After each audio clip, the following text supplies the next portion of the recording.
Olha, eu estava lendo um livro com minha filha chamado O Diário de Pilar e Pilar Passeando pelo Egito. E aí, numa determinada passagem do livro, a Pilar, que é a protagonista ali, fala a palavra protocolo.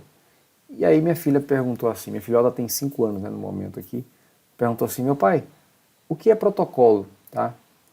E para explicar protocolo para uma criança de 5 anos, né, eu disse assim para ela, olha filha, sabe quando você acorda de manhã e pede benção ao papai?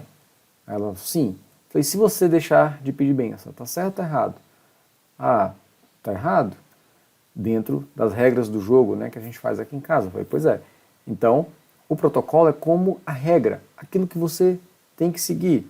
Se você vai dormir sem escovar os dentes, tá certo ou tá errado? Opa, tá errado, porque o protocolo é seguir a regra. Qual regra? Escovar os dentes. E aí, expliquei para ela ali o que era, então, protocolo como algo sinônimo de seguir regras. E, por falar em protocolo, no informativo E98 do STJ, foi disponibilizada uma decisão envolvendo embargos de terceiro. Muito pertinente para falarmos aqui de protocolo. Naturalmente, eu não poderia falar com ela de protocolo envolvendo embargos de terceiros, mas com você eu posso. E o fato é que os embargos de terceiro, conforme decidido pelo Superior Tribunal de Justiça nesse caso, eles são uma ação de cognição restrita. O que isso quer dizer? É sobre isso que eu quero falar com você aqui nesse vídeo. Veja só, certamente você já interpôs um pedido, um recurso de fundamentação vinculada, que é aquele recurso cujos pedidos só podem ser formulados dentro daquilo que está disponibilizado, previsto na lei. Um grande exemplo são os embargos de declaração, que é o mais recorrente. Você também pode se recordar aí do recurso especial, recurso extraordinário. Todos eles têm fundamentação vinculada. Só que ação com cognição restrita ou pedido vinculado é um pouco mais incomum. Tá? E os embargos de terceiro é um tipo de ação de cognição restrita. Para a gente entender isso melhor, eu quero contextualizar aqui com você com um exemplo, uma situação hipotética, modelada a partir do caso concreto que deu origem ao julgamento. Tá? Então, no caso concreto aqui, a gente vai ter alguém que eu chamo de Miriam. Ela sofreu uma constrição indevida no determinado bem seu, numa execução, então, na qual ela não era parte. Naquele caso, Miriam se valeu dos embargos de terceiro para poder requerer a liberação do seu bem, ali do gravame judicial. Então, Miriam usou o meio correto para isso? Sim, ela se utilizou dos embargos de terceiro. Porém, a Miriam, além de pedir a liberação do seu bem, ela também fez um pedido de indenização por danos morais. E aí veio a grande questão a ser respondida pelo Superior Tribunal de Justiça, aliás, que foi respondida pelo STJ. Seria cabível a referida acumulação de pedidos com base no artigo 327, parágrafo 2º do Código de Processo Civil de 2015? E olha, no caso, nós vamos concluir aqui no decorrer deste vídeo que não, que aquela acumulação não poderia ter sido feita. E, portanto, o pedido de indenização por danos morais não é cabível em sede de embargos de terceiro, já que se trata de uma ação de cognição restrita. Inclusive, o próprio STJ, ainda na vigência do CPC de 73, havia decidido que o uso do procedimento comum para a acumulação de pedidos não seria indiscriminado, ou seja, não se poderia utilizar em qualquer situação, já que estariam excepcionadas essas ações de cognição restrita. E os embargos de terceiro, então, são um desses procedimentos de cognição restrita, um desses procedimentos aí de pedido vinculado. Professor, qual é o objeto de cognição ali desses embargos de terceiro? Nos embargos de terceiro, o que é julgado é o pedido de exame de legalidade da constrição ou ameaça de constrição sobre os bens do embargante. Nada mais. Apenas isso. Tá? Então, imagina que você esteja do lado do exequente, esteja na defesa dos interesses do exequente.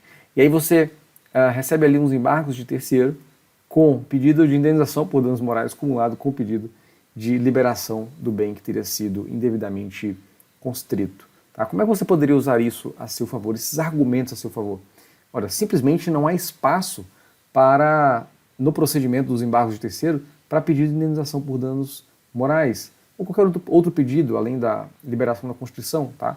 O que a gente tem aqui é uma impossibilidade jurídica da acumulação do pedido de indenização por danos morais naquele procedimento e poderá então ser requerida a extinção, veja só, a extinção parcial da ação de embargo de terceiro sem resolução do mérito. No caso ali, aquela indenização por danos morais. Tá? E a gente então está tratando aqui de uma hipótese de extinção parcial da ação sem resolução do mérito, no caso ali dos embargos de terceiro. E aí você talvez se pergunte, né? Mas professor, e a Miriam lá, que sofreu aquela constrição indevida, será que ela teria algum direito a pedir indenização por danos morais em razão dessa constrição indevida? O exequente tem alguma responsabilidade? E olha, em tese, eu concordo que Miriam poderá fazer o seu pedido de indenização. Em tese, Miriam merece o direito à indenização por danos morais em razão da constrição indevida. Em tese, tá? Agora, entre merecer que o pedido seja deferido e formular o pedido de forma adequada, há uma larga diferença.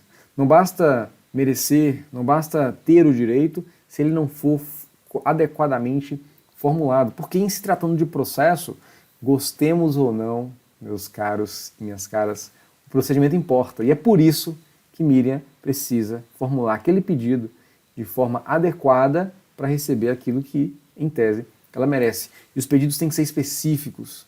Ou seja, nós temos que seguir os protocolos em se tratando de processo.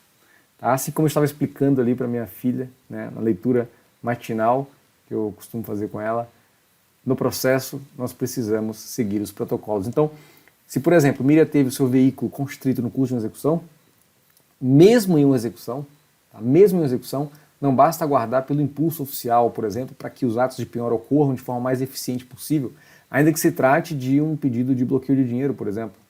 E é interessante a gente mencionar aqui que a atual ferramenta de penhora de dinheiro está muito além da própria penhora de dinheiro, que é o Sisbajude. Inclusive, né, para penhorar dinheiro, que é o básico do sistema, não basta mais simplesmente pedir que seja penhorado o dinheiro, demais ativos financeiros. Tá? Essa é, inclusive, uma das abordagens que eu trago no curso Sisbajude na prática para advogados, sobre como realizar o pedido de forma assertiva, específica, seguindo o protocolo daquilo que é necessário para obter a máxima eficiência no uso da ferramenta ali. E caso você deseje conferir, você pode verificar o link que está aqui na bio do meu Instagram ou embaixo desse vídeo, se você estiver assistindo esse vídeo em algum outro local. Tá? E assim, para arrematar aquele caso envolvendo ali a Miriam, o exequente, né, como eu disse, ele, em tese, poderá ser responsabilizado pela constrição indevida que houve ali sobre os bens de Miriam, já que a execução corre no interesse do credor, mas também sob a sua responsabilidade, tá? Mas é claro que essa indenização, em tese, tá, fica aí para ser discutida em um outro processo.